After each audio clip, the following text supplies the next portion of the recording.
leadership.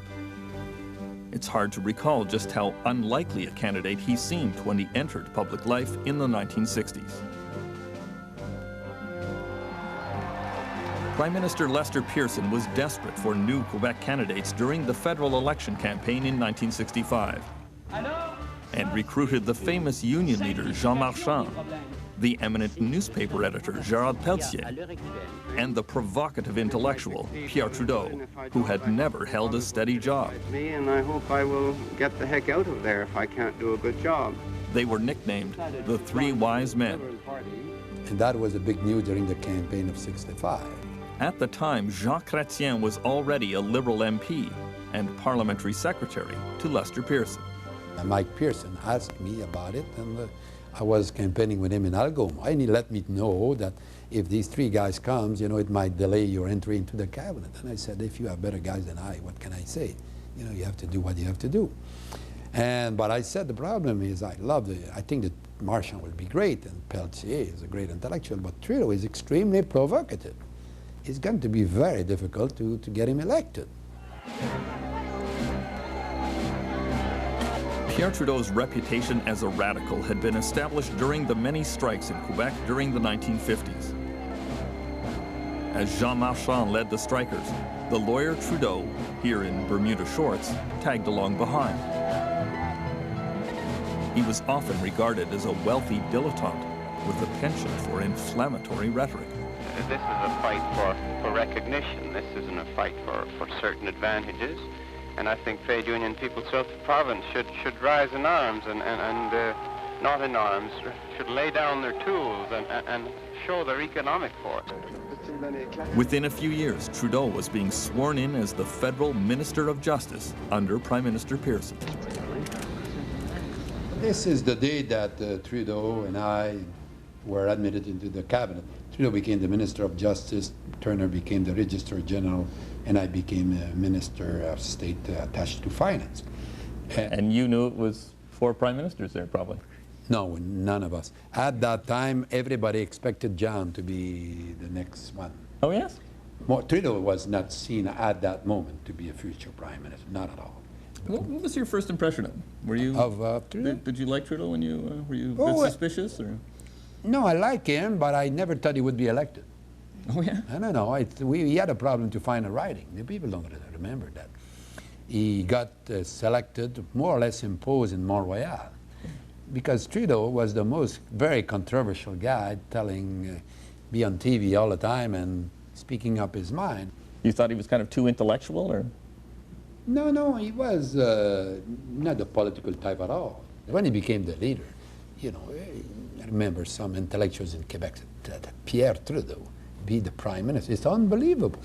So he was, for me, he was not a troublemaker, but, you know, close. Close.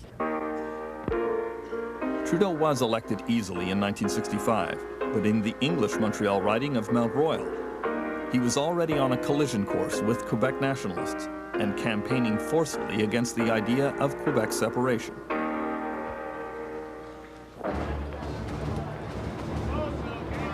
As Justice Minister, he drew a lot of attention to himself with sweeping reforms of the laws governing marriage and divorce, abortion and homosexuality. The view we take here is that there's no place for the state in the bedrooms of the nation. But it was his high-profile confrontation with nationalist Quebec Premier Daniel Johnson at the 1968 Constitutional Conference that put him at center stage. Look, Mr. Johnson is the leader of L'Union Nationale. L'Union Nationale has always built itself on the attack of federal politicians. This is nothing personal between Mr. Johnson and me. It's his policy to try and destroy French Canadians in Ottawa. At the end of 1967, Lester Pearson announced that he was retiring after 40 years in public life. I will indicate in no way any preference for any successor. The Liberal Party had a tradition of alternating between French and English leaders. All eyes turned to Jean Marchand as the leading Quebec prospect, but he declined and supported Pierre Trudeau.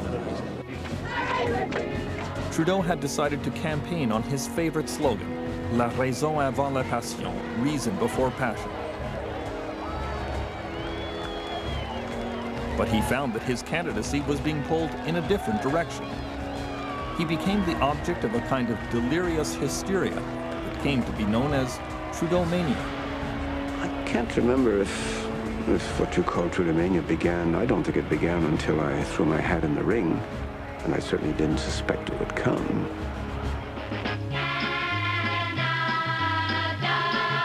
The phenomenon of Trudeau-mania is often connected with the nation's mood in its centennial year, celebrated with Expo 67 in Montreal, and a burst of flag-waving enthusiasm across the country, a time of supreme confidence and forward-looking ideas. Joe Clark remembers confronting Trudeau-mania as a young conservative. I campaigned myself that summer of '67 in Calgary, and I remember I was a young candidate, but we were running the streets, and literally kids came out running with us singing the Bobby Jumby song. And so there was that sense in the country, and he fit into it so perfectly. But it was more than that. I think he would have been a striking figure at any time. It was a time when Canadians hoped more than they doubted. We live in a time now in which doubt and cynicism are stronger, maybe in part due to the disappointment of that hope. But he also had powerful capacities. In the first week of April 1968, the Trudeau leadership campaign rolled into Ottawa by train from Montreal. In many ways, it was a children's crusade. Trudeau had a strong hold on the youth delegates, and most of his organizers were young. You're considered the man to stop at this point. There was a lot of resistance to the Trudeau movement from the Liberal Party establishment. The surprise endorsement of the popular Newfoundland Premier Joey Smallwood gave the Trudeau campaign a sense of gathering momentum. What I like about it is this man is going to bring us 1 million young men and women to the Liberal banner who without him wouldn't even bother to vote. At the Club Saint-Denis in Montreal, we gathered 4 political figures to reflect on Mr. Trudeau's career from very different perspectives. Former Quebec Premier Pierre-Marc Johnson of the Parti Québécois, former Conservative Party President Dalton Camp, former Ontario Premier Bob Rae of the NDP, and Liberal Marc Lalonde, who served Pierre Trudeau as an aide and minister and was one of the organizers of that 1968 leadership campaign. As I say, before Marchand declined, you would be taken to an asylum if you had come to say to people that Trudeau was to be the candidate. After Marchand declined, people realized that there was no obvious candidate from Quebec. So Trudeau ended up being more or less candidate by default. Up until then, Canada had not had its Kennedy. It had not had the glitz, the kind of charismatic politics which the Americans had had under Kennedy. And I think we tend to often underestimate the influence of American politics on Canadian sense of what politics are about. Yeah, I mean, I was a student at university at the time, and I went down to the convention and worked on a daily newsletter called Trudeau Today. It was the convention newsletter. I wasn't a delegate, but I was caught up in it, and because he was a very different kind of person in politics, and I think for that generation, for the baby boom generation, I think Pierre-Marc is right. I think there was a sense that he did represent a very different style. People are getting re-engaged in politics, and the imagination that, you know, it could be something vital in their lives. They wouldn't have to work too hard at it, but it would be important. And they'd gone through this long period of these two old stags, you know, their horns locked, you know, Diefenbaker and Pearson, Pearson and Diefenbaker, on and on and on and on. And people were genuinely tired of it. All the way! All the way! As the 1968 Liberal Convention unfolded in Ottawa, the American civil rights leader Martin Luther King was assassinated in Tennessee. The candidate spoke the following night. And the tragic events that began last night with the assassination of Martin Luther King, and which have degenerated into today into strife and arson and hate and murder, is a tragic reminder of that reality. I remember standing on a street corner in Toronto, watching with others the convention on television when Mr. Trudeau made reference to the King assassination.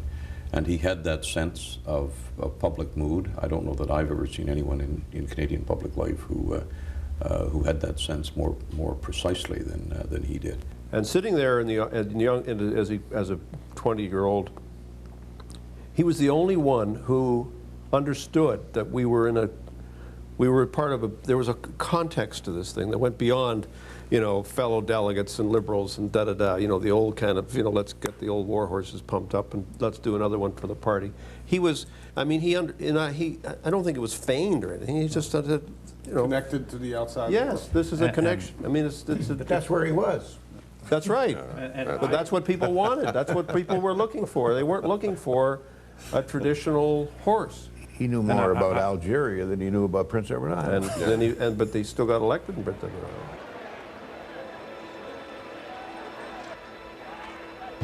On the fourth ballot at the 1968 Liberal Convention, Trudeau needed 1,200 votes to win.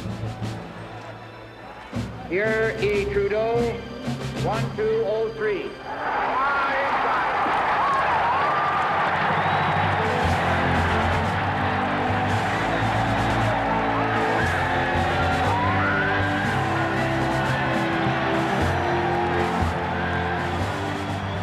What surprised our little gang, anyhow, is that how easy it was to get yourself in a position of importance in a long, historically established party. We were outsiders, complete outsiders, even severe critics of the Liberal Party. Canada must be unified. Canada must be one. Canada must be progressive. And Canada must be a just society.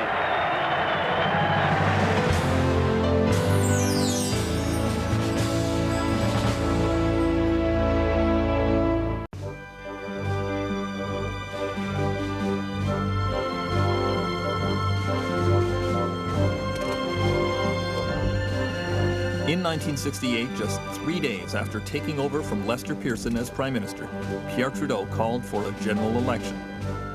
His principal opponent was the new Conservative leader, Robert Stanfield. I remember after the convention, I think the convention, whenever the day had finished, I think Saturday, I got on a plane on Sunday and flew down to Ottawa and saw Stanfield. He was then in an apartment, he just assuming, moving into Ottawa. And we had a meeting at his apartment on a glorious sun-filled day. And I said, we're not going to beat this guy. No kidding. And he agreed. Really? And we decided, well, what we decided was that we just have to go through this thing and fight it. Because what was coming, I could see it coming.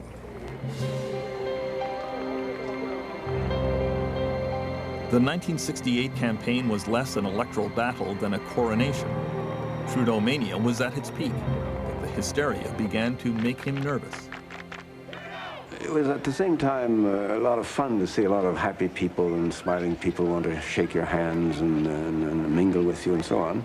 But there was a sense of unease, and I think I very soon on began to tell people around me, look, I'm no miracle worker.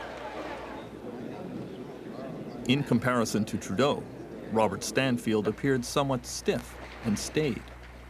We're all agreed that the present economic situation in the country calls for some restraint in taxing and spending by the various levels of government in our country. Mr. Stanfield was the quintessentially dour, proper English Canadian. And Mr. Trudeau was the quintessentially aggressive, outgoing, not so much French Canadian, but man of the world. And I think those were the images that people saw and voted for.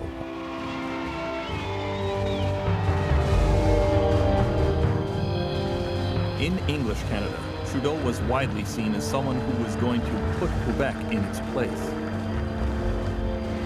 Well, I am trying to put Quebec in its place, and the place of Quebec is in Canada, nowhere else. In the 1968 election, Jean Chrétien remembers an incident in British Columbia. I was campaigning there, and some people said, Mr. Chrétien, I could barely speak English at that time. Said, we have a person here who never voted Liberal in his life. Oh, it's very interesting. So I go to him and said, sir, I am told that you will be voting for the Liberal Party for the first time in your life. He said, yes. I said, would you tell me why? He says, because that guy Trudeau would put those French guys back in their places, something like that. So I had a hell of a problem. I said, what the? So I looked at him, he was pretty old, and I knew he was to vote for the last time, so I let him vote Liberal.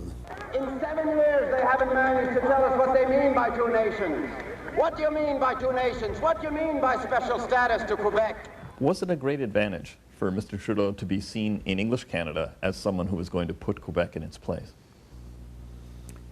But it was a terrible misinterpretation of what he was going to do. You know, because he was outspoken, he was a Canadian, like I am a Canadian. You know, that does not mean that we are Quebec bashing. You know, the values of Canada are great, and we want to preserve it. That is not to put down Quebecers or anybody else. And those who believe that he was to crush the French in Canada, you know, were very disappointed, because he was, on the contrary, he wanted to promote them. Oddly, Pierre Trudeau was often labeled a traitor in Quebec. One incident took place during the '68 election campaign at the funeral of Trudeau's friend, the prominent French-Canadian intellectual, André Laurendeau. Coming out from the church, Saint-Viateur Church, I was with Pelletier and Marchand, and somebody in the crowd shouted at us, you bunch of traitors, you know, and there was hate in his face, and I didn't like that feeling.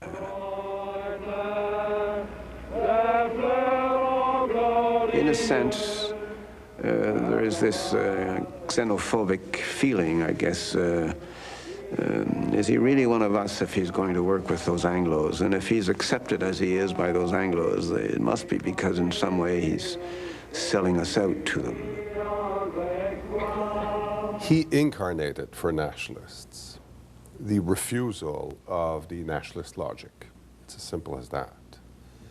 I think his consistency as he viewed the development of the country and of the Federation was one in which all provinces were equal. If there was anything specific, it wasn't about Quebec.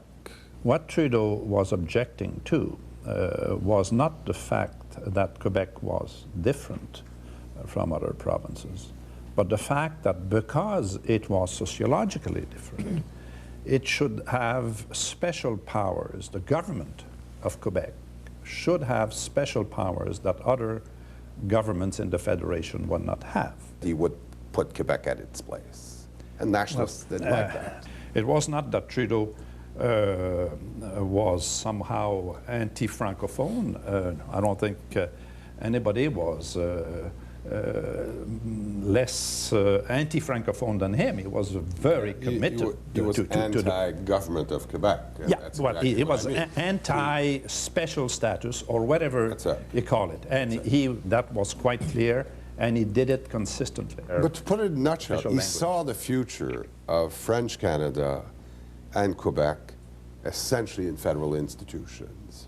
And he was weary and concerned about nationalism, which I think he equated largely with Salazar, Franco, Hitler, like so many people of his generation, for whom nationalism was what leads eventually to authoritarianism.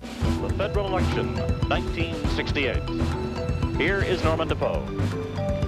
Good evening. Prime Minister Pierre Elliott Trudeau and his Liberals have the first majority government we've had in this country since 1962.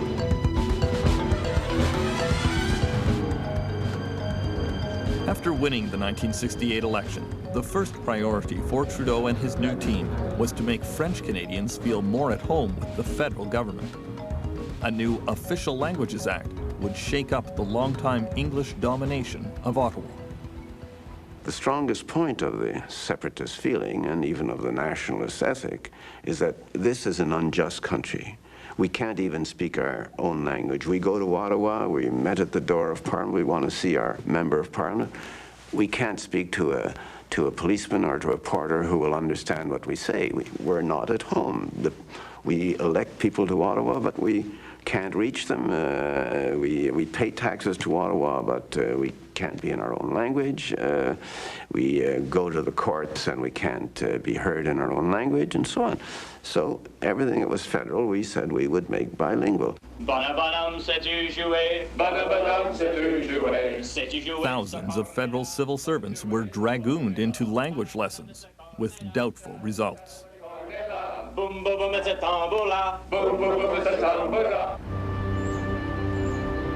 Slowly but surely, however, civil service bilingualism grew in spite of resistance, and the face of the Government of Canada was transformed. Mr. Trudeau's contribution should not be underestimated. I mean, he did change a lot of people's assumptions about what was possible, how much bilingualism was possible, how much should be assumed. And he didn't just change it in Ottawa, I think he changed it in Ontario, I mean, where provincial progressive conservative governments over the space of 20 years, succeeded by other governments. You know, we now have bilingual courts, we have legislatures bilingual, we have, I mean, there's a process of change, which if you'd said 25 years ago, this is what Ontario is going to do, you know, people would have said, no, there's no way they're going to do that. There's going to be a huge reaction. It's happened. That said, it seemed from part of English Canada, mostly Western Canada's point of view as well as part of Quebec's point of view, that this policy was supposed to solve elements of tension. No, I don't agree with that. Well, I think the expectation, why people still say in Western Canada, come on, we have these bilingual services now, what does Quebec want? And there's an issue there which was not answered. Bilingualism policy was presented as one of the fundamental elements which would satisfy Quebec. I just think Pierre-Marc's completely wrong. I don't think that's what the policy was either intended to do. I don't think anybody ever thought that the issue of bilingualism was going to somehow solve the Quebec government's agenda. Opinion in English Canada is much more sophisticated than that, with great respect. I mean, really. And I think one mustn't forget, going back to the 50s, the purpose of the policy on bilingualism was to make sure that French was not a second-class language in Canada, and in particular was not a second-class language in federal institutions. And I can't imagine anybody saying, I mean, it took guts to do that because there was discrimination, and because there was an assumption that English was the common language and that's all you needed. And that if you wanted to get anywhere, you had to learn, you had to be English and you had to speak English.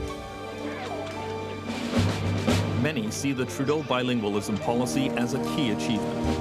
University of Toronto historian Michael Bliss. I think that one of my bottom lines as an historian about Trudeau is that I think he saved Canada from breaking up.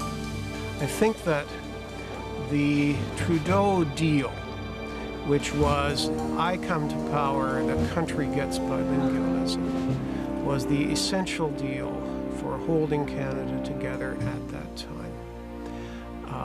It seemed to me that it was the only logical answer to the separatist challenge.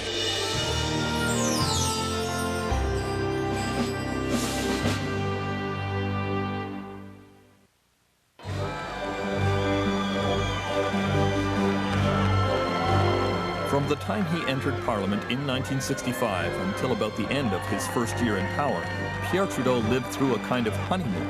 In the eyes of most of the national media, he could do no wrong. Then, once he had a record to defend, the wheel turned and the press attacked him with equal enthusiasm. He hit back. You can stick it where you want, what I said, on the record or off the record or elsewhere. I frankly don't care.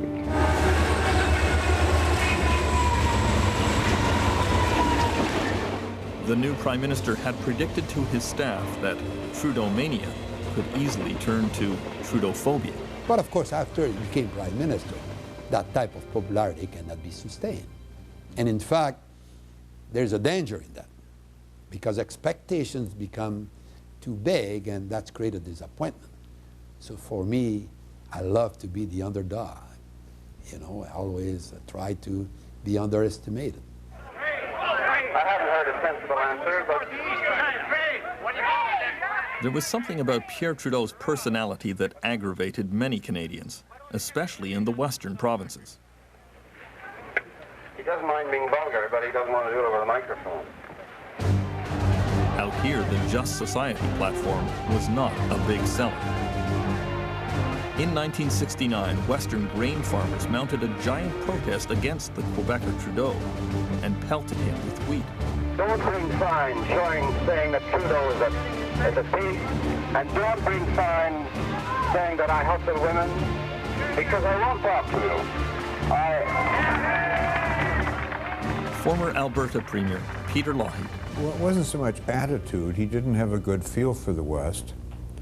He worked hard in latter years to try to get it, but I don't think, as a Montrealer, I don't think he really had a good feel for Western Canada. I think he he conceded to me from time to time that he had trouble comprehending the views of Westerners.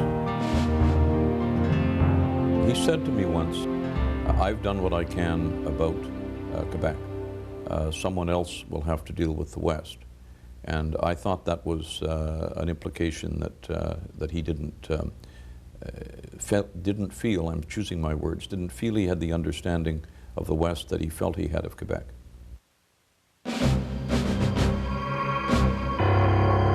The most controversial chapter in Pierre Trudeau's long career came with the October crisis in Quebec in 1970.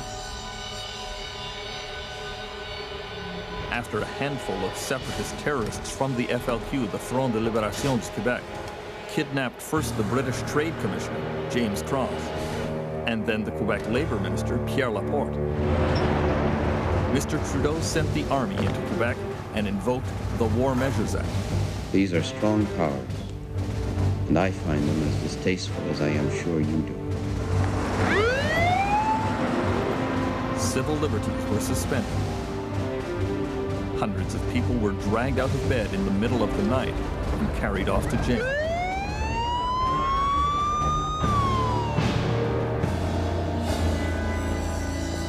After Pierre Laporte was murdered by the FLQ, polls showed overwhelming support for the government's action, but many came to believe it was an authoritarian overreaction by the Trudeau government.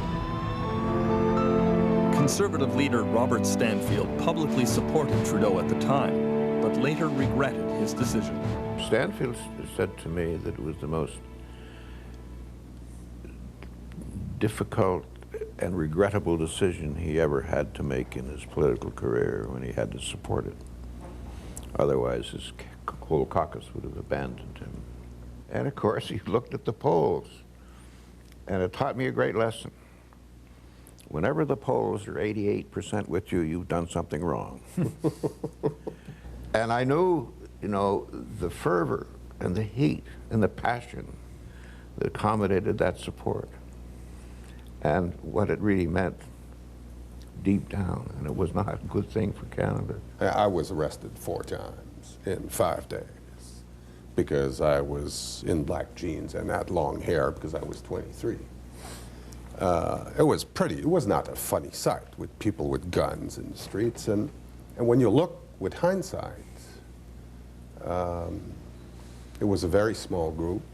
I don't think there was some diabolical motivation on the part of Mr. Trudeau or the government. I think he was in a, I think the government felt itself to be in a genuinely enormously difficult situation where clearly they did not have a handle on exactly what was going on, exactly what was taking place. But he took the one most radical decision taken in Confederation by a federal prime minister to shut off people's basic rights, including, I know people, just nice, ordinary people who just happened to have a cousin who had the name of someone who might be linked with a member of the PQ, wound up in prison for 24 days.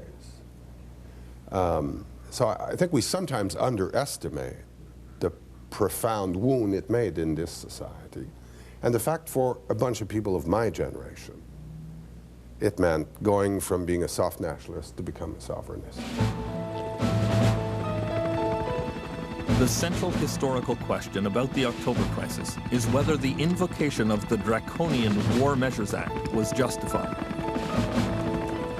Because it is such a massive abrogation of civil liberties, the wording of the law specifies that a state of real or apprehended insurrection must exist before the act is proclaimed. Many question whether such an insurrection existed. For political reasons, Trudeau did not want to be the one to say that an insurrection was underway. He insisted that the provincial and municipal governments that were requesting the War Measures Act be the ones to do it. Did you ever believe that an insurrection was occurring in the streets of Montreal? I believed that when the Premier of Quebec and the Mayor of Montreal wrote me that they apprehended an insurrection, I would be well advised to listen to their advice rather than to mine. If you actually listened, I watched, Mr. Trudeau's comments, and when you questioned him in his he was actually very careful. It was clearly the one area in the interview where he was enormously uncomfortable. I think fundamentally he was personally embarrassed about the consequences of it. Whatever justifications can be found, the consequences cannot be erased. And the consequences have been there for 25 years. Mr. Lalonde, did you sense that he was at all embarrassed about it or sensitive about it? Well, it was, I would say, similar to Mr. Stanfield's situation. For him, it was an extremely difficult decision.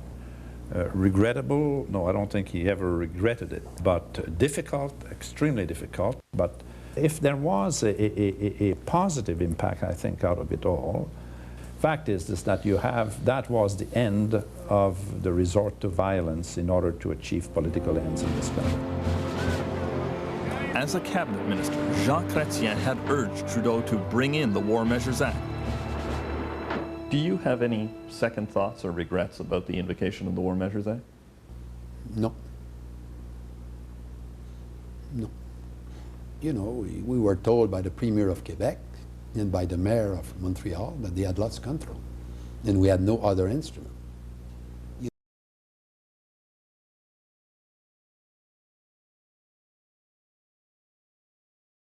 You know, information are not the same. It's easy to be right. The quarterbacks in the Monday morning are always good, but the guy is in the middle of the field throwing the ball does not have the time to go and consult. He has to throw the ball.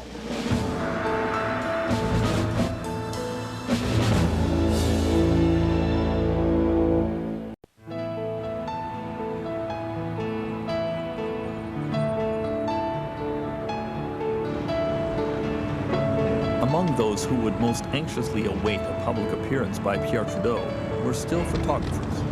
The attraction was mutual.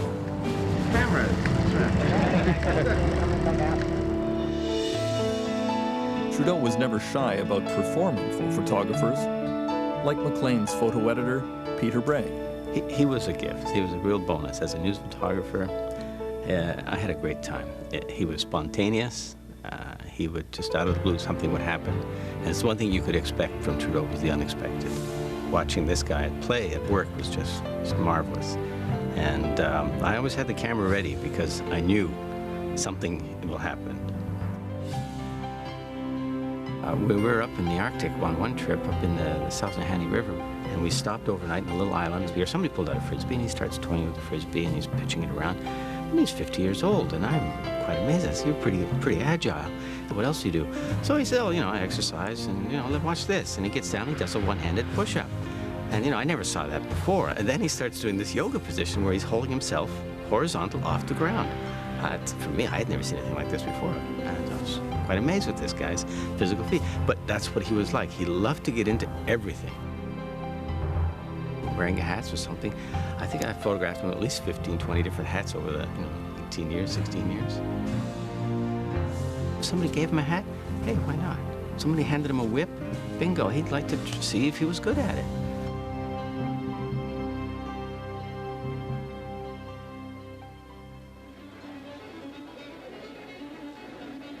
The photo opportunities included dates with a series of beautiful and sometimes famous women. And then, at a Rideau Hall skating party came a new love interest, the first public appearance with Margaret Sinclair.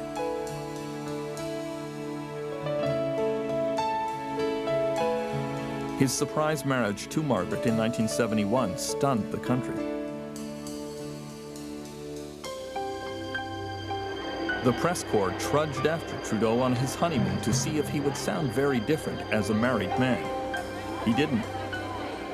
Got a quote for today, sir?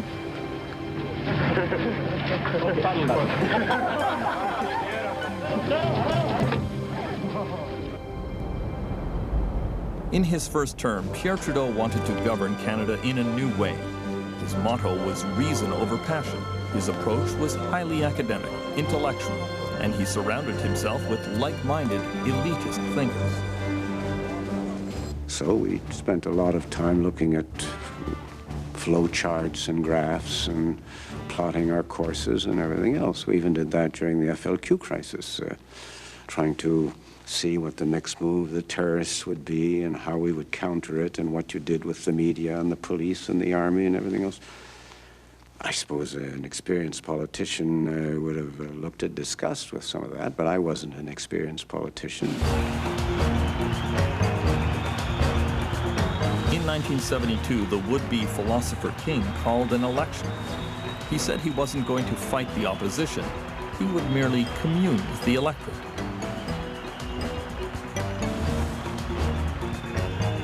In 72, I was, no, Mr. Sandfield, he's trying to win the election, that's fair. Mr. David Lewis, he's trying to win the election, that's fair. You listen to them, you listen to me, and you choose the best party. They almost didn't choose us. Prime Minister Trudeau is now coming into the Liberal room at the Skyline Hotel. It's not a cheery moment for Mr. Trudeau. It's fair to say that Trudeau mania is dead. That night, it was not clear that Trudeau would even be able to form a government. Is there a phrase I can re-quote to you that I used some months ago? Whether or not it is clear to you, no doubt the universe is unfolding as it should. Good night. Historian Michael Bliss. The first Trudeau term was, I think, a coming to grips with the limits of government. He said the government isn't Santa Claus. You have to realize that. Well, a lot of people had thought it would be Santa Claus, and so there's a disillusionment in that first term. Almost cost him his government. Then I think he became very deeply cynical about social policy. Well, if they want us to spend, we'll spend.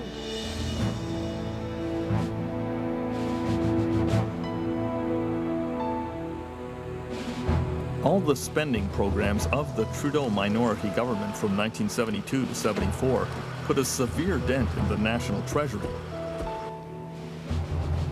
But they substantially increased the popularity of the Liberal Party. When the polls turned in the Liberals' favor in 1974, they stage-managed their own defeat on a budget vote to trigger an election.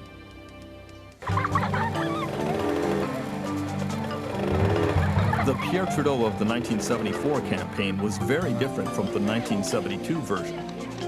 Crass politics was back in. Elitism was out.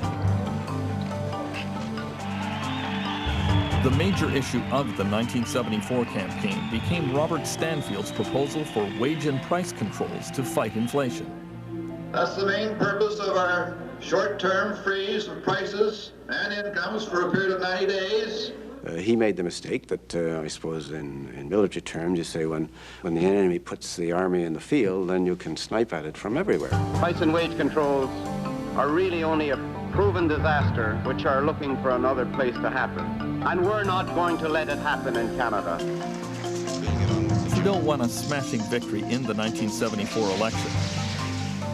But then, 1 year later, went on television to implement the very wage and price controls he had campaigned against. Required by law to obey strict guidelines. It was a shocking about-face. Increase in prices they charge. Former Reform Party leader Preston Manning. Well, I think it probably added to Canadians' cynicism, to completely oppose the policy one day, particularly when it was proposed by your opponents, and then to adopt it the next. Every time that happens, I think it increases the cynicism of the public. What do you think your reversal on wage and price controls cost you politically? Probably a great amount, because I think until then I was respected as a straight-shooting guy who told the truth as he saw it, and wasn't just a devious politician who would say one thing and then go out and practice another. At the halfway point of his years in power, Pierre Trudeau seemed to lose his rudder. He was severely distracted by the crumbling of his marriage. Then, two new opponents appeared on the national stage: Joe Clark in Ottawa and his old nemesis, René Lévesque, in Quebec. Trudeau revived, and Canada entered a new era of political confrontation.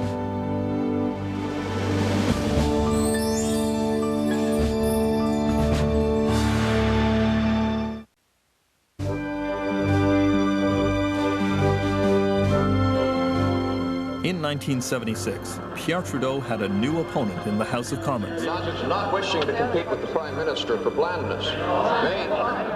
The young Joe Clark had been elected leader of the Conservative Party and proved a tenacious critic. I knew he'd be perhaps a more dangerous opponent to me than Stanfield would be, because he was a tough little son of a gun sitting in the third or fourth row of the House of Commons and shouting these, pointing his finger at me and shouting all kinds of questions to upset my balance or interrupting my speeches and so on. So I knew he'd be a feisty leader of the opposition, which he was.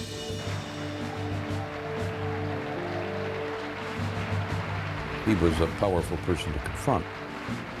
I will say it was a lot easier to do it from the backbenches where I started than it was that first day that I was sitting across from him in the House.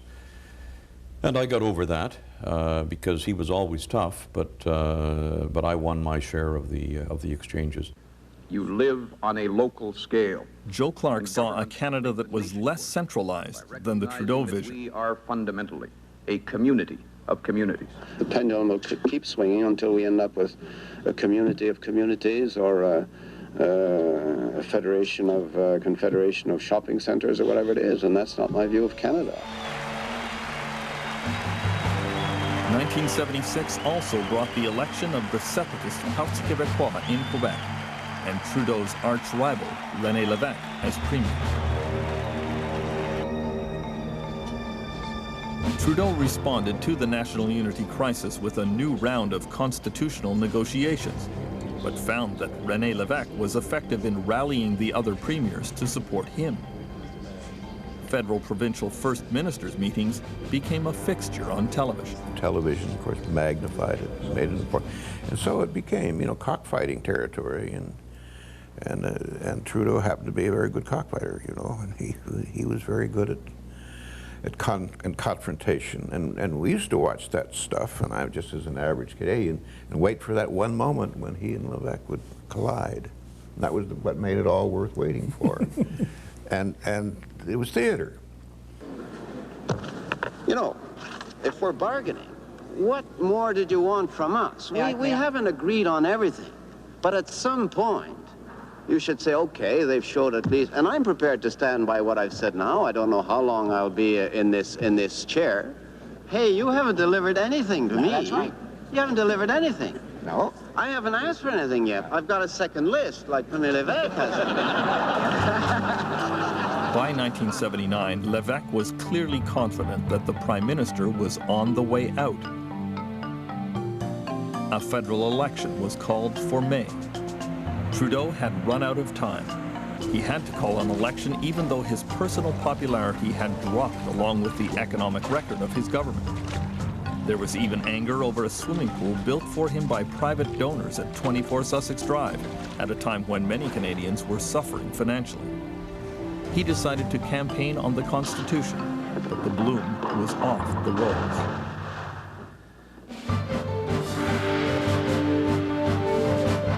In the 1979 TV debate, the pressure was on Trudeau to turn the campaign around, or at least stop Clark from getting a majority government.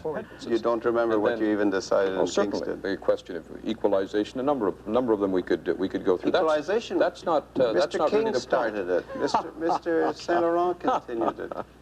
Sure. The point is that you've been singularly unsuccessful in working with the premiers of Canada. What about have an culture? interest in common fields. What about and that they should work communications? together. Gentlemen, it's very difficult for our viewers to follow when you're both talking at once. Now, what about finish your comment, please, communications? Mr. Clark, and then I'm anxious Mr. Trudeau has an opportunity to reply. That was daunting for me. There I was, 39, going up against Pierre Trudeau, leading a party that was a minority party. We thought we had a good shot at winning. Certainly the debates I went in later were much easier from my point of view. The one advantage, I guess, was that everyone expected him to wipe the floor with me, and there's always some advantage to going in that way. This is election 79, and the story tonight is that the Conservatives are on their way to winning this election with the minority. Expecting to lose, Trudeau had considered trying to hold on to power in a coalition with the NDP. But on election night, he decided the Tory margin of victory was too large for that. I think it is my duty at this time to recommend to my colleagues that we hand the government over, and that I recommend to the Governor-General that he ask Mr. Clark to form a government. Mr. Clark. It looked like the end of Pierre Trudeau's political career. With all its sham, drudgery, and broken dreams, it's still a beautiful world. Strive to be happy.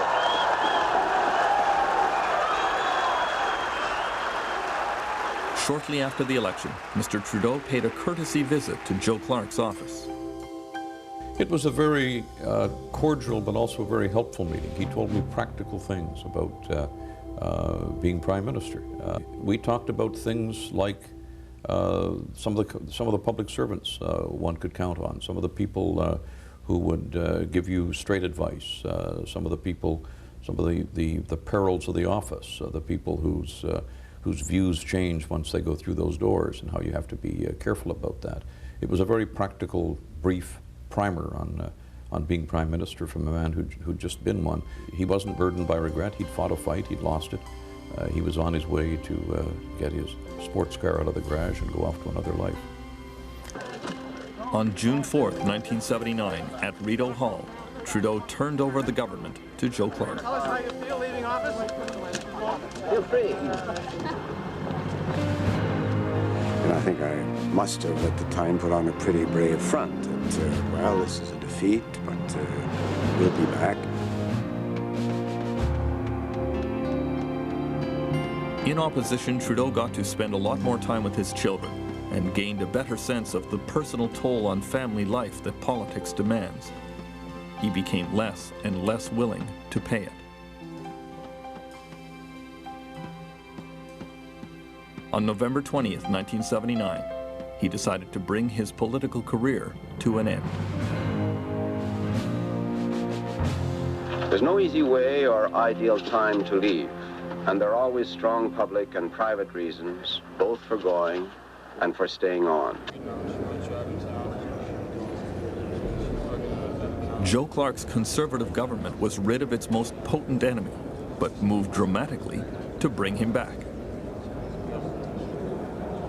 3 weeks after Trudeau's resignation announcement, the minority Conservative government tried to raise taxes with an unpopular budget, and then astonished the country by allowing the budget to be overturned in a Commons vote.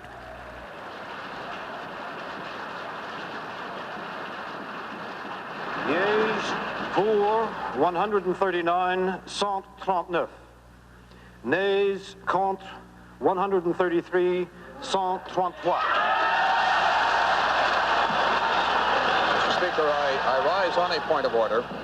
The government has lost a vote on a matter which we have no alternative but to regard as a question of confidence, and I simply want to advise the House that I will be seeing His Excellency the Governor-General tomorrow morning. After some hesitation, Pierre Trudeau decided to resume the Liberal leadership and fight one more election. Were you surprised that he decided to come back? No, not at all. I knew when the vote was taken that he would be leading the party against us. We thought we had a good chance in that election. Just shows you how wrong people can be. And in fact, as the election went on, our prospects improved. They adopted the right approach. They kept him out of sight because there was still some anger against him. The Liberal Party has launched a peekaboo campaign. They let Pierre Trudeau out for an hour each day and hope nobody will notice him. The shadow.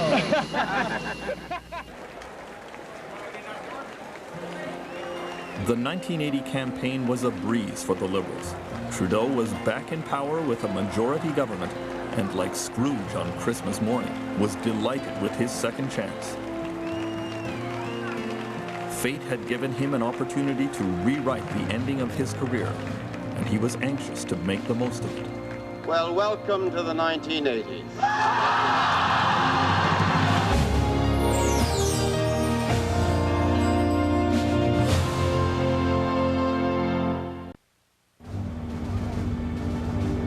In Pierre Trudeau's last term, his first challenge was to counter the separatist threat in Quebec. He had entered federal politics years before to show that Quebecers could thrive inside Canada and to give French Canadians a larger role in the operation of the federal government. With the Quebec referendum approaching, Trudeau had redoubled his efforts on that front. Quebecers were given the powerful energy and justice portfolios in the government, and many other influential positions both inside and outside cabinet.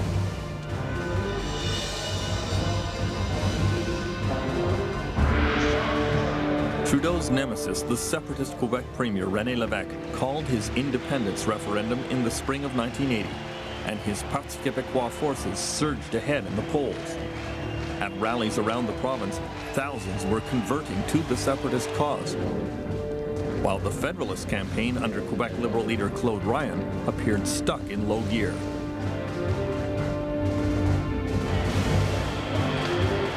But about halfway through the referendum campaign, the separatist forces started to stumble. René Lévesque had said that all were welcome in his independence crusade, but then made several comments that were seen as denigrating to non-francophone Quebecers. He even cast aspersions on the English part of Trudeau's heritage, pointing to his middle name, Elliott. Jean Chrétien told Trudeau about Lévesque's insult at a private lunch. We were alone. And when I arrived there, we sat down and I said, Pierre, you're not a pure, I'm a pure. I said, René Lévesque said that probably your Scotch blood is stronger than your French blood. For me, I don't have this problem, 100% French. And he was really so unhappy with it. And that led to one of his best speeches of his life. In his final public appearance of the referendum campaign, at a rally in traditional Parti Québécois territory at the Paul Sauvé Arena in Montreal, Trudeau turned Lévesque's ethnic slur to advantage. Bien sûr, mon nom est Pierre Elliott Trudeau. Oui, Elliott, c'était le nom de ma mère, voyez-vous. C'était le nom des Elliott qui sont venus au Canada il y a plus de 200 ans. C'est le nom des Elliott qui sont installés à Saint-Gabriel-de-Brandon. Vous pouvez encore voir leur tombe au cimetière il y a plus de 100 ans. C'est ça, les Elliott. Puis mon nom est québécois, mon nom est canadien aussi. Puis c'est ça, mon nom.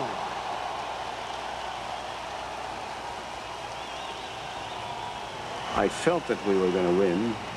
I always hoped we would. I always knew we would, but this time I felt it. These people in Quebec and in Canada want to split it up. They want to take it away from their children. They want to break it down. No, that's our answer.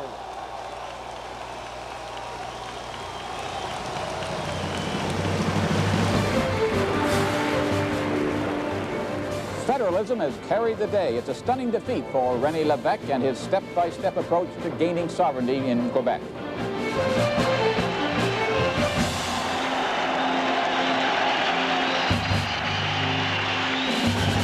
Si je vous ai bien compris, vous êtes en train de dire à la prochaine fois.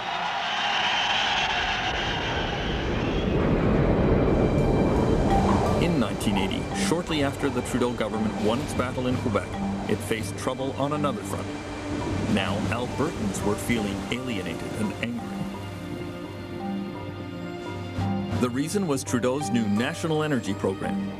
In the 1980 election, Trudeau had promised to tax oil and gas exports mostly from Alberta to subsidize lower energy prices in the rest of the country. The promise brought a lot of votes in the eastern consuming provinces, but the Liberals were almost wiped out in the West. The oil men were furious and threatened to shut down operations rather than accept what they saw as a federal tax grab. The revolt against the Trudeau government was led by former Alberta Premier Peter Lougheed, who is still angry about the Trudeau National Energy Program. Well, the economic effects were a disaster. I mean, it set back our industry, it set back the whole view of investment worldwide in Canada. It was just a disaster from a public policy point of view. The National Energy Program was predicated on an ever-increasing world price for oil. When oil prices crashed, the program made little sense. The initial estimates were about 50,000 service jobs were just lost or went elsewhere. There's thousands of Albertan families today whose son or cousin is working in Oklahoma or Indonesia or anywhere but Canada because they were forced to go somewhere else as a result of that measure, and that alienated many Western Canadians from the Liberal Party, from the central government for literally a generation. Vast amounts of money were spent drilling for oil in the far north, but the reserves discovered were unprofitable unless prices were much higher. The National Energy Program was a total disaster. It was a horrible bit of economic policy making. It was a slap in the face constitutionally to Western Canada. In a way, those wounds are still being healed. It was possibly the greatest single policy-making disaster in Canadian history. Trudeau looked back at the battle in the context of the ongoing struggle between provincial rights and the national interest in the Canadian Federation. You know, every premier in our system and every provincial government is elected by the people to stick up for the interests of the people of that particular region. That is to say, the provincial premier must fight for his province. But the government of Canada and its ministers and cabinet and prime minister are elected to try and seek the good of the whole of the country. And therefore, sometimes it'll have to say no to one region and yes to another in order to redistribute equality of opportunity. What it really came down to is he would prefer to not have provinces. He wanted a central government. He wanted all the jurisdiction in the center, and he wanted a government that was really a unity government in the center, where the provinces were junior partners, and where they couldn't control the resources or use the resources to fight what he wanted to do. So if you have a prime minister in Canada under our system, parliamentary system, with a large majority, what stands in the way of him in our system doing exactly what he wanted to do were provincial premiers. So we were natural adversaries. In 1980, Trudeau's battles with the provinces were only just beginning. He had announced his intention to change Canada's constitution, whether the premiers liked it or not. It did not work out quite as he expected.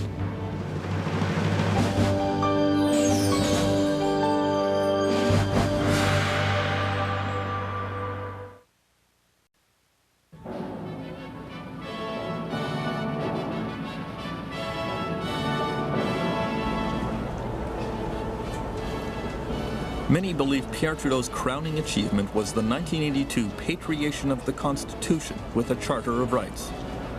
The Constitution Act was signed into law by Queen Elizabeth in an elaborate ceremony on Parliament Hill. Yes, that was a great day, and you know, you have this picture here of me when the Queen is laughing. It's because when Trudeau signed, the Queen signed, and I guess Trudeau signed, and when I came to sign, the tip of the pen was broken. So I said something in French that the Queen understood very well, and they found it funny. And, you know, so I had to switch pen. And this is a state secret? Oh, yes, it's between the Queen and I.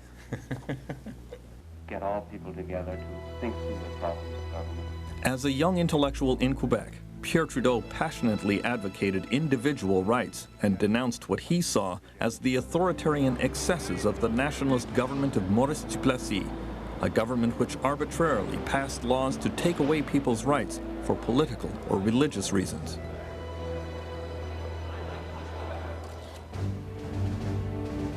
In the aftermath of the 1980 Quebec referendum, Trudeau was again calling for a Charter of Rights, along with other constitutional changes.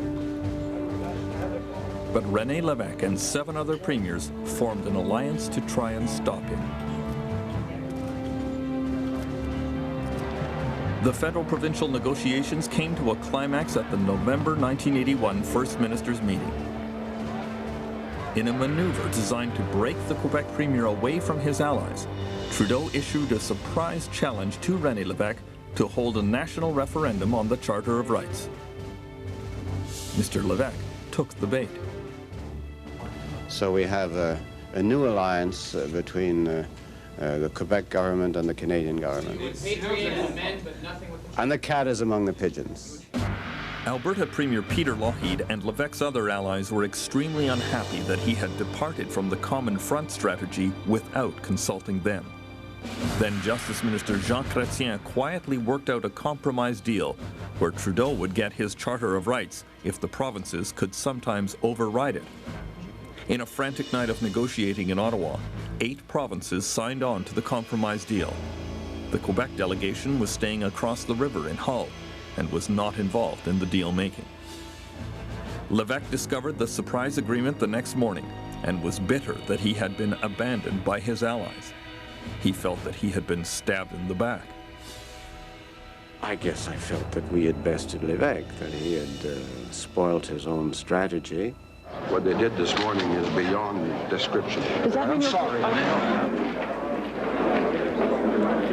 Well, he said himself, and I remember it being quoted to me, he said, Trudeau screwed me, I was had, and so on. I think he realized, as the gambler that he was, that he'd gambled big and he'd lost.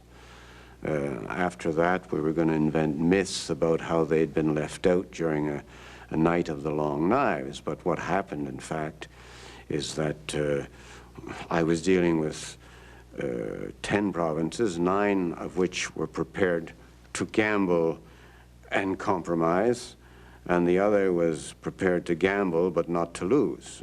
He wasn't trying to improve the Constitution, he was a separatist. Then Quebec Liberal leader Claude Ryan supported René Lévesque's position in 1981, and still does. Well, what is not a myth is the fact that no Quebec government in the past 20 years has felt the slightest inclination to sign the Charter. Why? Because it was devised and imposed without the participation of Quebec, and regardless of where Mr. Lévesque was at 1 or 2 o'clock in the morning on that night of the so-called long knives, the fact remains that Quebec has been out of that Constitution since 1982. Oui, j'en ai une, mais très brève. Lévesque warned that one day English Canada would regret the way Quebec was treated. And in spite of the joyous outpourings of most of my colleagues while they were giving their reactions to that, maybe second thoughts and further events will make them understand that this could have incalculable consequences. Lévesque's remarks that day were prophetic. Some of the premiers who abandoned him and made a deal with Trudeau now regret the isolation of Quebec on that day. First of all, I think Mr. Trudeau made a classic mistake in trying to do the Constitution and the patriation when we had a separatist premier in Quebec. And I think that he really felt that because he had at that time so many members of Parliament in his caucus from Quebec, that he and himself and his members had a lot of support within Quebec, and that it wouldn't be as damaging to have Quebec, the government of Quebec, walk from the conference. My read is that's what his thought process. Mine was the other way. Mine was the way that if Quebec walks, it's going to isolate Quebec, and that's going to build up the separatist forces in our country. When you made the constitutional deal in 1981, did you ever discuss with Mr. Trudeau the long-term potential negative consequences of isolating Quebec that day? But we were not isolating Quebec. People have forgotten something, that the day that it was signed, Manitoba did not sign. The day that it was completed, there was Manitoba and Quebec who were not on side. It took a change in the government a week later in Manitoba to have the new premier of Manitoba, the NDP premier, to agree. But within a few weeks, it was clear that it was Quebec on one side, everybody else on the other. But when you signed the deal, they were not alone. You know, it's why when I read that Quebec has been isolated, you know, in fact, I was happy not to have Quebec isolated. They became isolated 1 week later. It's not convenient to remember that, but it's the truth. And because Lyons, who was the premier, had a very logical position. He didn't want to have a Charter of Rights. He thought that we were importing an American system into Canada. And he was the most logical one. Mr. Lévesque got trapped because he could not oppose. He was, you know him, he wanted to have a Charter of Rights. Could not oppose a Charter of Rights. And the minute that he started to accept part of the Charter of Rights, he was trapped. You know, his tie was cut in the rigor. And when you accept the freedom of association, your freedom of speech, freedom of religion, you cannot stop. And I remember, you know, when he moved on that, we knew that he was positioning himself in a very difficult corner. Honorable Prime Minister, Pierre Elliott Trudeau. In 1982, Trudeau pointed to the Charter of Rights as the most important accomplishment of the constitutional deal.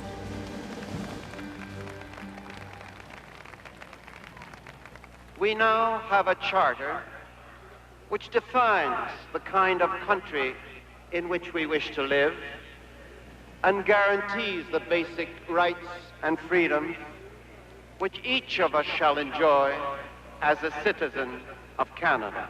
Sometimes you sing the praises of the Charter, sometimes you refer to it as flawed or even gutted. Do you feel ambivalent about it? No, I have a very simple position on it. It's that better a charter which is flawed than no charter which is perfect. It was a great accomplishment for Trudeau. It was an important document for Canada in that it's become a landmark. People will judge and discuss for a long, long time whether it was the right thing for a country like ours. I happen to believe that it was a powerfully Americanizing principle in our country. And this is where we get back to the essential role of Trudeau in Canadian history, because he forced that pass, you know, and that gave the courts a document to deal with in the American context of. So therefore, what happens in terms of as your society develops and history unfolds, it depends not on the Constitution so much as it does, but on the kind of court you have, which is, you know, totally the American, almost totally the American experience. I don't think it has anything to do with Americanization. I think it has to do with this question of the rights of the subject and of recognizing that in the modern world today you need to have balance. And you need to recognize that the courts are going to play a role in that. How else are you going to do it? And it's a worldwide phenomenon. It's not just something that's happening in Canada or elsewhere. I was one of those people at the time who thought this is an Americanization of Canada, this is a substitution of judge-made law for parliamentary sovereignty, and I was critical of the Charter, and I was absolutely wrong. I had not understood that the extent to which the tide of human history at the end of the 20th century was flowing in the direction of the individual and the rights of the individual as opposed to the rights of the collectivity.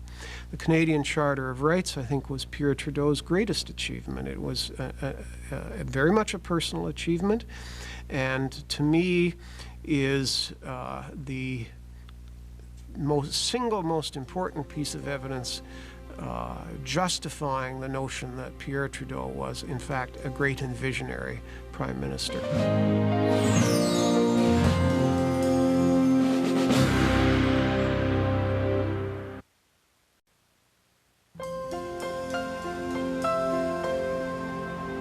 Pierre Trudeau retired from politics in 1984 and returned to the practice of law in Montreal.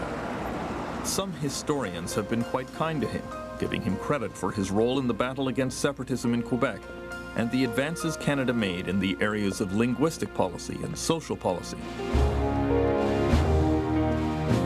Some have judged him quite harshly for being the first Prime Minister to run up massive deficits in his time of office, leaving a national debt to burden his successors and the generations to come.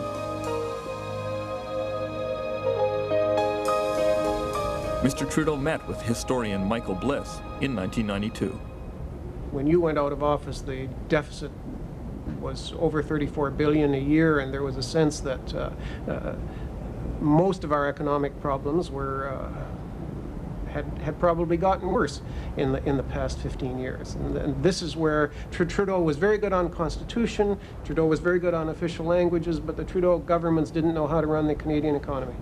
Well, we brought the level of poverty from when I took office, it was something around 22, 23%, and we brought the incidence down to 12 or 11. We were more interested in lowering the level of poverty than in those who were worried about the accumulation of debt.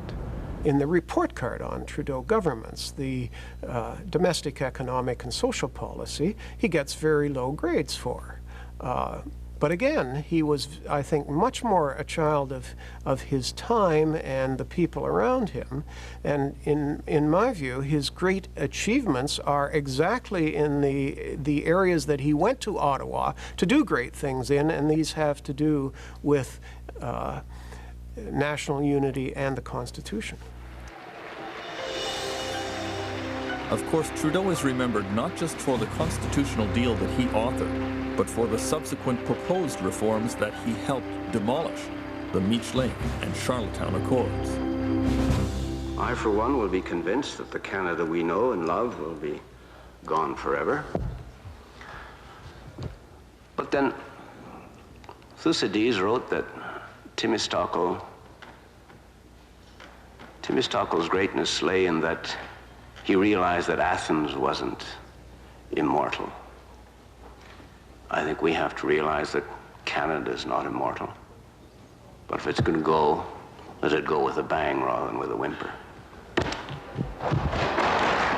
I always thought some of the architects of Meech Lake and Charlottetown, like Joe Clark, still question the motivation of Trudeau's attack. It wasn't his. Simple as that, wasn't his. He wanted to bring the country together on his terms. He wanted the terms, he wanted the credit. He would have prepared, I think, to surrender the terms or to have it happen on some other terms, because I think at the end of the day, he was a pragmatist, but he wanted the credit. He certainly didn't want Brian Mulroney to have the credit. I regret to have to say that, but that is my judgment of his motive. He was just there. He was just this big rock. When he made the famous declaration against Charlottetown, I came back to the office that morning and I said to my staff, that's it, it's over. I mean, there's nothing, you know, there's going to be a whole series of responses, and And there's a whole element of the public that will follow him and that will go, and that, you know, we're all just kind of throwing snowballs against the statue, and he's just there. He's done it again, damn it all. As he became older and more frail, Mr. Trudeau kept his public appearances to a strict minimum. Maureen and I were with him in Atlanta at a meeting with President Carter. We were leaving early, and he was anxious to help with our luggage. We had one bag too many, or one bag too many to handle easily. But it was heavy, and he was frail. He tried to, and it was a sort of an embarrassed moment or two, but he finally let me take the bag and move on out. I don't know, I know how people could hate him from a distance. And I suppose there would be some people who hated him from up close. I think most people who were up close to him in the way that I would have trouble hating him. He was a very attractive person. He was accomplished. There was a warmth and a generosity to him. This is a picture of Trudeau and I. Did you talk to him a lot once you became Prime Minister? I would talk to him after I was Prime Minister regularly, once a month or something like that. He came to have a few dinners with me. We met in Montreal a few times, in Toronto, but he will not tell me what to do. He was very good that way. You know, will ask me questions. Sometimes the questions it was amazing in a way, because when you're out and when you're in, you have a very different perspective. So, for example, living in Montreal, on the Clarité Bill, he said, "You're doing the right thing, but are you sure that it will work?" You know, everybody was telling him that it was to be a disaster.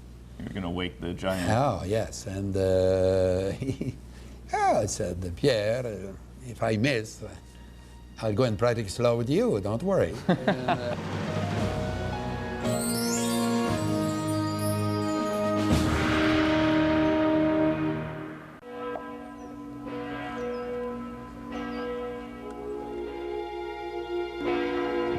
Many of Pierre Trudeau's close friends say he was never the same after the tragic accidental death of his youngest son, Michel.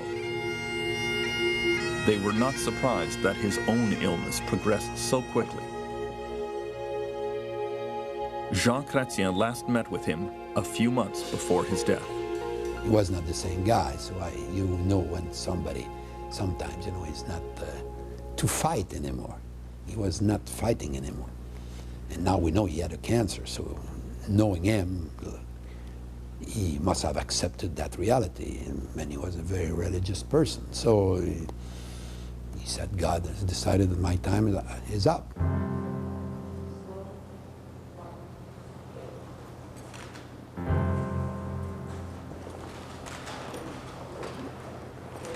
When Mr. Trudeau died, the Canadian government approached his family to discuss a state funeral.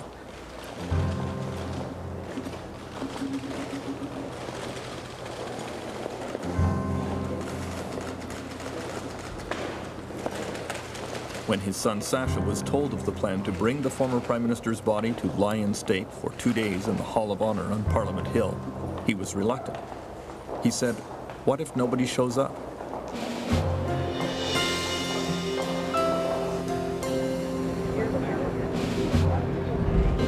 He needn't have worried. An estimated 50,000 people came to Ottawa to line up for as much as 4 hours to pass by the coffin.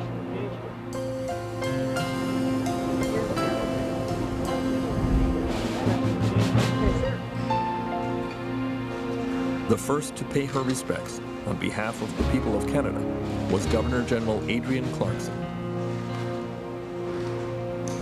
I think Mr. Trudeau's legacy to Canada is that we have become even more of a country which understands and has a tolerance for all the differences that we contain. Northrop Frye has said that sophistication is simply the ability to approach culture with the minimum amount of anxiety. And that's what he did for us. We were able to approach ourselves and our own culture and every aspect of it with the minimum amount of anxiety. He gave us, basically, confidence.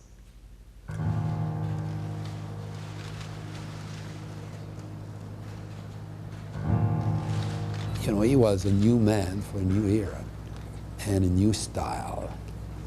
And he was what most of Canadians wanted to be. How would you characterize his legacy for Canada? How did he change Canada? You know, it's too early. It's too early. Takes a long time. How many years it took the Americans to recognize that Truman was one of their best, if not their best president?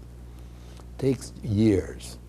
Takes, you know, they can compare. They can compare him with Mulroney and with Joe Clark and with myself. You know, a couple of others after that. I think it will look pretty good.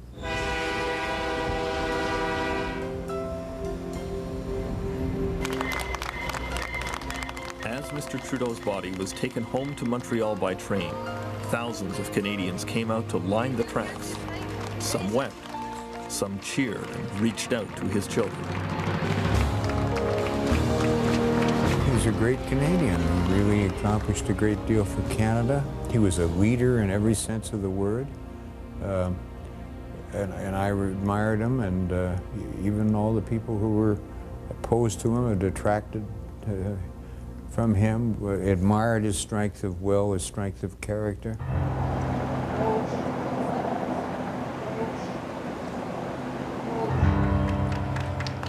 He has become an icon in the country. There's a pride about Mr. Trudeau that's part of the pride in Canada.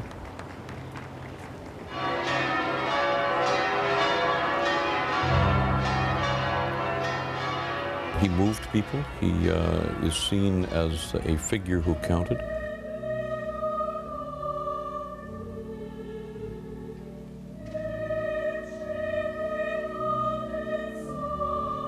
But he was a very large figure in Canadian life. I think that he did not govern for the whole country as much as he should have. I don't think that was a willful exclusion. But I think by and large it was a very positive impact on the country. Not least in that he's one of our heroes. We're a country that needs them.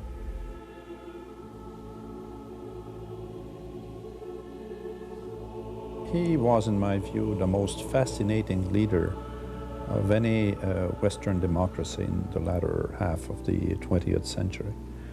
I remember traveling abroad occasionally and having exchanges with politicians in other countries, and every once in a while they would come to me and say, would you trade? Offering me their prime minister or head of state, and asking Trudeau in exchange. I had the pleasure of seeing him quite a few times in the last 5 years of his life because I worked out of the same office. Very soft-spoken, very gentle person on a one-to-one basis. An extraordinary intellectual.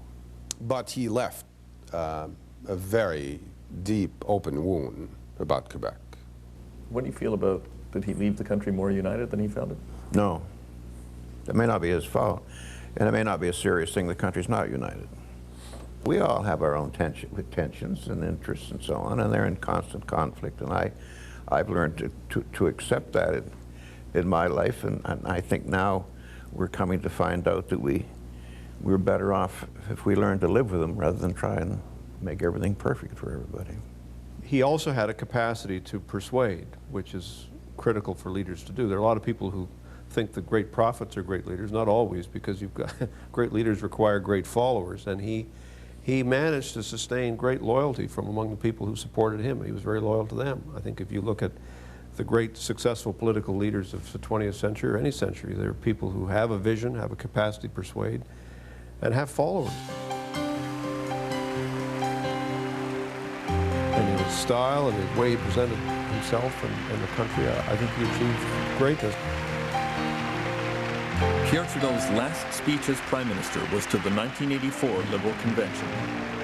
The Ottawa Civic Arena was filled with mementos of his 1968 leadership campaign. He spoke of his years of confrontations with the superpowers, the multinational corporations, and the provincial premiers. Whenever the going was tough, I realized that if our cause was right, all we had to do to win was to talk over the heads of the premiers, over the heads of the multinationals, over the heads of the superpowers, to the people of this land, to the people of Canada.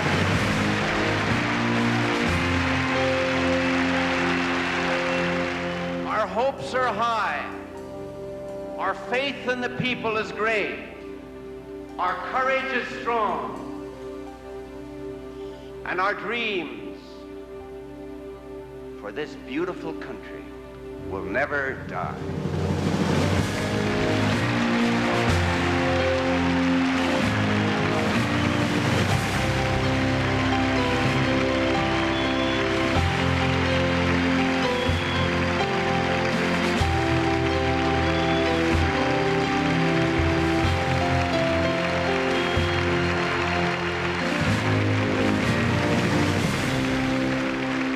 In Roman mythology, Cincinnatus left his plow to save the Republic and then went back to his plow. And our image of Mr. Trudeau is the wilderness canoer who comes to Ottawa, saves the country, and then paddles off into the wilderness. Throughout his almost 16 years as Canada's Prime Minister, Pierre Trudeau promoted many of the qualities we now associate with his personality: bilingualism and biculturalism, a strong attachment to freedom, a hunger for challenge and adventure, a powerful love of the land. Future generations can look back at him with feelings very similar to those he expressed at the age of 25 in an essay called "The Ascetic in a Canoe." I know a man to whom school could never teach patriotism, but who acquired that virtue when he felt in his bones the vastness of his land and the greatness of its founders.